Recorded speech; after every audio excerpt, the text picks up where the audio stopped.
Happy Sunday, everybody. This is Scott Grossberg, author of The Most Magical Secret, 4 Weeks to an Ecstatic Life.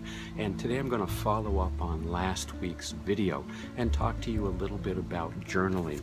You know, in the book, I'm repeatedly asking you to write things down, to get them out of your head and onto paper, not out of your head and onto a computer. You might ultimately want to do that for ease of access or for your own database use, but I want you to actually write things down, write them in the book. Now, I happen to use a moleskin, and I showed this to you before. I'm going to show you how I actually create the pages that I capture my thoughts on, and it begins with obviously a moleskin journal. I posted a link to this in one of the entries I made in our private Facebook group.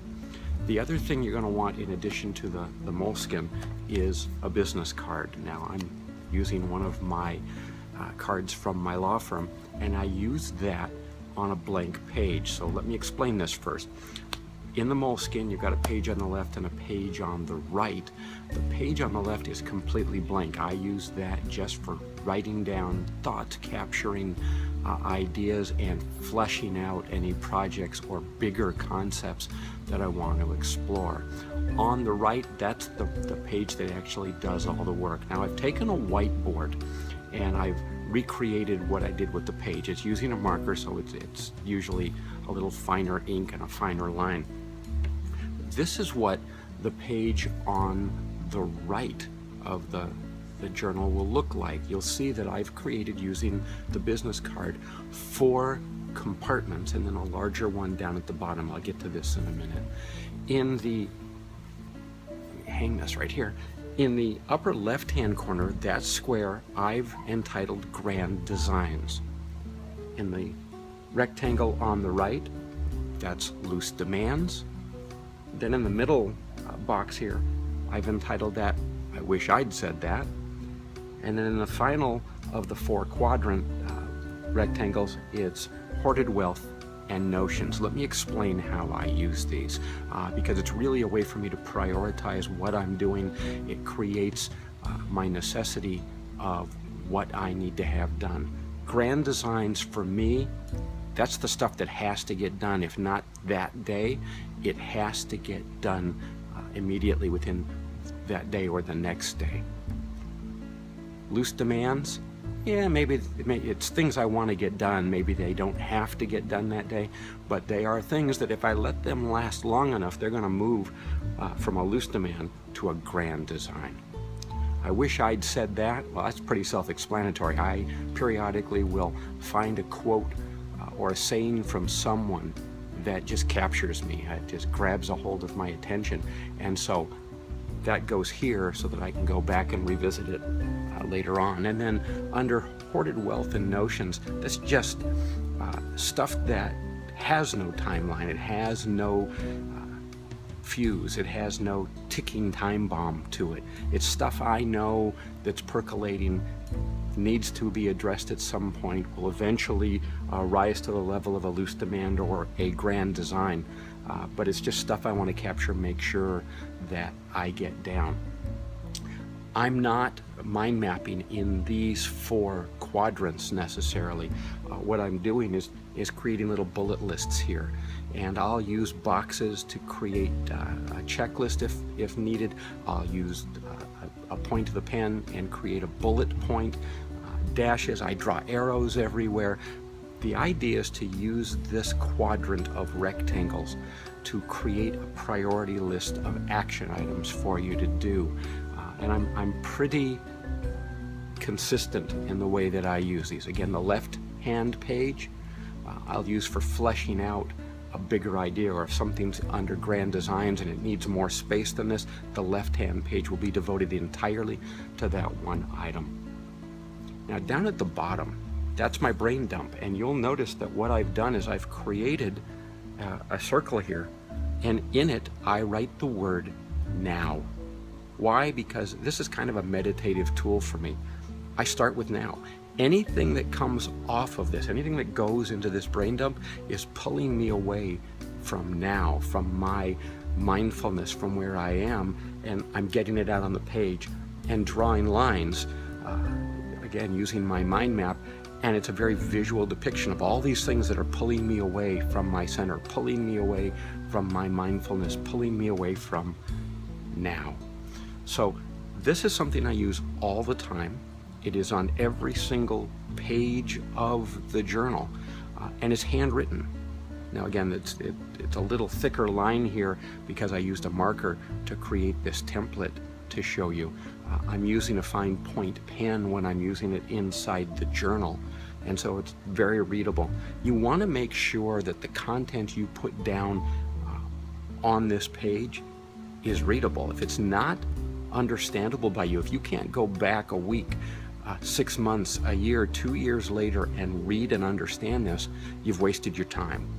The idea is to get everything out of your head onto the page and then be able to go back and reflect on it. You can't reflect on it if you can't read it and understand it. So again, this is the priority list that I've put together. Grand designs are things that I have to get done now. Loose demands are things that I don't have to get done now, but if I don't get to them, they will become priorities. I wish I'd said that are quotes from others. Hoarded wealth and notions are just ideas that are coming up that I know will eventually rise to that level of need and want and desire. And then my brain dump down at the bottom. Now let me add one more concept for you. I don't change pages until this is filled. One of these has to be filled before I'll change the page. Now that doesn't mean they're all filled. Usually it's the brain dump down at the bottom that gets filled up first, and then I just flip the page. When I do that, things in this quadrant of rectangles won't be completed, or they won't have been addressed, or they won't have been fleshed out. And so I will copy those from this page over to the next template that I create. And in fact, a loose demand, depending on how much time has elapsed here, a loose demand might have moved up to a grand design. So I'll take what I wrote under loose demands and now write it under grand designs. Something under hoarded wealth and notions might have moved up to either a loose demand or a grand design, and something on this page might have risen to the level of being then expanded upon on the next left-hand page. Now, one final thing, down at the bottom, I'm always dating these so that I can go back and see when I started and when I ended. Notice I mentioned a date range to you. So on the page, I will start with the day that I start creating this template, and then there's a dash, and then a final date when I finally turn the page and create a new right-hand template like I'm showing you here. The idea, get it out of your head onto paper. And by the way, this isn't meant to constrain you. If you decide to write something down and it goes in the I wish I'd said that box and it really belonged in hoarded wealth and notions, or you've run out of space and you just need to get something done or down and you put it over on this square, that's okay. Nobody's looking at this. The idea is to get it out of your head. This is a very loose way of containing, controlling, and enhancing the thoughts that are in your head. So again, the idea is to get it out of your head, because if it's in your head, you're just going over it and over it and over it again. The idea is to get it out of your head, empty your head, put it onto paper so that your head can keep thinking and creating and manifesting, and then you go back and you remember what it was that you wrote, you work on what it was that you wrote, and you expand upon what it was that you wrote. So I hope that this whole concept of journaling serves you well. I know that it's not the normal way of writing down the Dear Diary entries. That's not the way I work. It's never been the way I work. I've certainly attempted to do journaling that way and create diaries. It doesn't work for me. That's not the kind of creative brain that I have. Maybe this will work for you as well. Now I want you to commit to me that in this next week you'll get yourself a journal if you haven't done so already. You'll work through the assignments that are in the book for whatever page you happen to be on. If you've been through the book, start going through it again. You're going to find new stuff. And then I want you to commit that you're going to take what's going on in your head, what's going on in your life, and start writing it down. Get it out of your head onto paper, and then share with us. You don't have to share the intimate details of what you're writing. Nobody's asking that. But let us know, let me know how this whole journaling process is going for you, because I guarantee it's going to make you more powerful, and it's going to make you more successful. Now, go out and make it a marvelous week.